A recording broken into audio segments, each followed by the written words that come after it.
India-China relations, the end of hope for an Asian century, posted by South Asian Voices. The 21st century witnessed the end of the Cold War and the emergence of Asian players as important poles of power in international relations. Led by rapidly growing economies like India and China, this century promised to be an Asian century fostered by multilateralism and reduced reliance on the West. However, Chinese aggression, particularly in the post-COVID-19 world order, has swept away hopes for a peaceful and cooperative Asian world order. Instead, the two countries imagined as the joint leaders of the Asian century, India and China, have been locked in a military conflict at their border for 3 years now. In April this year, days ahead of Chinese Defense Minister Li Shangfu's visit to India to attend the Shanghai Cooperation Organization's (SCO) defense ministers meeting, the militaries of the two countries held the 18th round of military talks to resolve issues at friction points that have emerged since Chinese soldiers clashed with Indian forces at Galwan in 2020. Since 2020, the conflict at the LAC has spilled into other domains.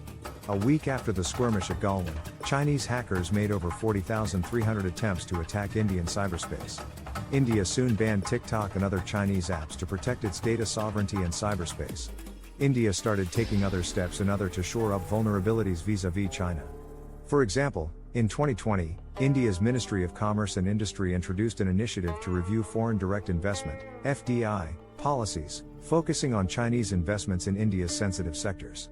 From the review, New Delhi decided that FDI from neighboring countries would henceforth require the approval of the Indian government. The fissure in ties has extended past economics. Soon after the clash at Galwan, the Indian Navy signaled a greater willingness to assert its presence by sending a warship through the South China Sea. India has also beefed up infrastructure along the border with China, and better roads, bridges, and tunnels have improved the mobility of the Indian military to the far-flung border areas. While China is militarily superior, the Indian Army has focused on training and high-altitude warfare to gain an advantage over the PLA at the LAC. Diplomatic statements have complemented a more assertive posture. On multiple occasions, India's External Affairs Minister, Dr. S. Jaishankar, has been clear that bonhomie between India and China is not possible if border incursions continue. For example, at the SCO Foreign Ministers meeting in May this year, he stated, "India-China relations are not normal and cannot be normal if peace and tranquility in border areas are disturbed." These diplomatic, economic, and military events all point to worsening ties. Tensions expected to continue. While New Delhi argues that these moves are defensive measures, it sees a more offensive posture in China's response. In New Delhi's eyes, China expanded the conflict. For example, China has weaponized visas, including when it cancelled the visas of 2 Indian journalists working in Beijing for years. While Beijing defended its move, claiming that its journalists have received unfair and discriminatory treatment in India for a long time, New Delhi sees it as unequal treatment by China. Due to this back and forth, India and China have nearly wholly wiped out mutual media access. China has also shown more significant provocation in information operations at the LAC. Another example includes China's announcement of the renaming of 11 places in Arunachal Pradesh, including one close to the state capital, Itanagar. China had previously released similar lists in 2017 and in 2021 in attempts to lay claim to Indian territory. In 2021, India's Ministry of External Affairs spokesperson Arindam Bagchi responded that Arunachal Pradesh is and always will be an integral part of India and that assigning invented names to places within Arunachal Pradesh does not alter the fact. As a troop buildup remains at the LAC and tensions escalate across multiple domains, relations between India and China will likely deteriorate further in the coming year. Regional implications: the visible hostility between these two Asian powers has spilled beyond the bilateral relationship into South Asia. As South Asian states aim to carve their own path amid competition between India and China, regional dynamics often become geopolitical events. For example, a Chinese spy ship Yuan Wang 5 docked in Sri Lanka's Hambantota port last year. While China claimed that the ship was a research ship, India had security concerns with the activities in which the ship may engage. For Sri Lanka, a difficult choice emerged between India and China.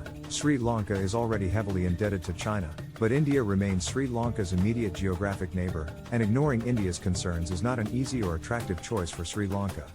In the weeks before the ship's arrival, Colombo requested Beijing to delay the entry of the controversial ship into the Indian Ocean. However, Colombo held little leverage owing to Beijing's substantial economic influence over Sri Lanka. Ultimately, the controversial Chinese ship was allowed to dock at Hambantota and remain there for about a week. Even at multilateral fora, the transition from cooperation to conflict in the bilateral relationship was visible. On April 27, The two countries' defense ministers met but failed to issue a joint statement, a sign of how the meeting went. Even at the SCO foreign ministers meeting in Goa, the cold body language between India's External Affairs Minister S. Jaishankar and Chinese Foreign Minister Qin Gang was visible.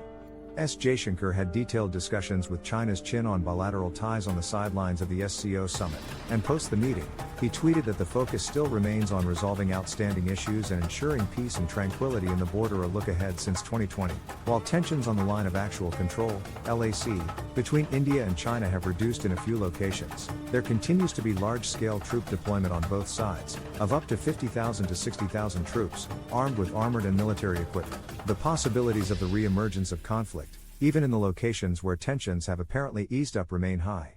In a scenario where China continues with aggressive measures against India, be it in the military realm, diplomatic, or cultural, coupled with the differing worldviews the two have, the possibility of cooperation as a foreign policy posture between the two has disappeared, and the chances of an Asian century led by the India-China duo are close to negligible.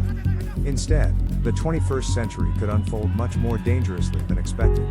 A South Asia that already has deep fissures along multiple lines of migration, citizenship, and religion, among a long list of others, continues to witness increasing hostility between the two Asian giants in the form of India and China, and moves by either or both to woo or to antagonize South Asian countries will not augur well for Asia as a whole.